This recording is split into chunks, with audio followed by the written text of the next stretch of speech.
आज आपण बनवूया लग्नातली उसळची भाजी। त्यासाठी इथे मी उसळ घेतलेली आहे, मिक्स घेतलेली सर्व उसळ तुम्ही बघू शकता, स्वच्छ पाण्याने धुवून घेतलेली ती। त्यानंतर इथं कणिक घेतलेलं आहे, मी अद्रक घेतलेलं आहे, हिरवी मिरची लसूण घेतलेली आहे, आपण याची पेस्ट बनवणार आहे। इथे शेंगदाणे घेतलेले आहे, शेंगदाणे भाजून याची पण आपण पेस्ट बनवून घेणार आहे ग्रेव्हीसाठी। इथं टमाटे घेतलेले आहे, कांदा आहे आणि कोथिंबीर आहे। पण आता टमाटे कट करून घेऊ। टमाटे कट करून झाले, टमाटे काढून घेऊ आपण। पण आता कांदा कट करून घेऊ बारीक। आता कांदे कट करून झाले, कांदे काढून घेऊ आपण। पण आता उसळ धुवून घेऊ स्वच्छ पाण्याने।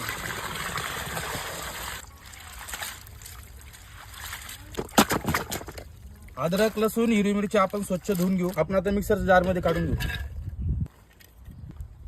तेल, जिरे, मोहरी, कढीपत्ता, बारीक कापलेला कांदा। कांदा हलका लाल होईपर्यंत आपण फ्राय करून घेऊ। कांदा आपला हलका ब्राऊन झालेला आहे, आपण आता त्यामध्ये बारीक कापलेले टमाटे घालून घेऊ। टमाटे अजून 5 मिनिटं आपण व्यवस्थित परतून घेऊ। कांदा टमाटर व्यवस्थित परतून झालेला आहे, आपण आता त्यामध्ये अद्रक लसूण हिरवी मिरचीची पेस्ट घालून घेऊ। अद्रक लसूण हिरवी मिरचीचा पूर्ण कच्चापणा जाऊ तर आपण फ्राय करून घेऊ। आपण आता त्यामध्ये मसाले घालून घेऊ। घरगुती काळा मसाला, धना पावडर, लाल मिर्च पावडर, हळद, चिकन मसाला, गरम मसाला। मसाले व्यवस्थित परतून घेऊ आपण। मसाला आपले व्यवस्थित परतून झालेले आहे, आपण आता त्यामध्ये कणिक घालून घेऊ। हे कणिक आपण जे बनवलेले आहे ते घरगुती बनवलेले आहे आणि ते भाजी घट्ट होण्यासाठी टाकले जातं। शेंगदाण्याची पेस्ट व्यवस्थित मसाल्यांमध्ये मिक्स करून घेऊ आपण। मसाला आपला व्यवस्थित परतून झालेला आहे, आपण आता याच्यामध्ये धुतलेली मटकी घालून घेऊ। उसळ आता मसाल्यांमध्ये व्यवस्थित मिक्स करून घेऊ। उसळ व्यवस्थित मिक्स झालेली आहे आपली। आता आपण याच्यात पाणी घालून घेऊ रस्स्यासाठी। पाणी,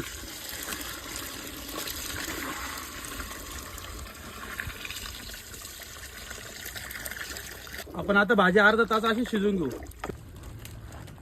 भाजीला छान अशी उकळी आलेली आहे, आपण आता त्याच्यामध्ये चवीनुसार मीठ घालून घेऊ। बघा मसाल्यांमध्ये मीठ टाकलं नव्हतं मी। आपण अजून अर्धा तास भाजी अशी शिजवून घेऊ। आपल्याला अर्धा तास झालेला जवळजवळ चुल्यावर बघू शकता, छान अशी उकळी पण आलेली। आपल्या आता लग्नातली उसळची भाजी रेडी झालेली आहे। पण आता कोथिंबीर घालून घेऊ वरतून।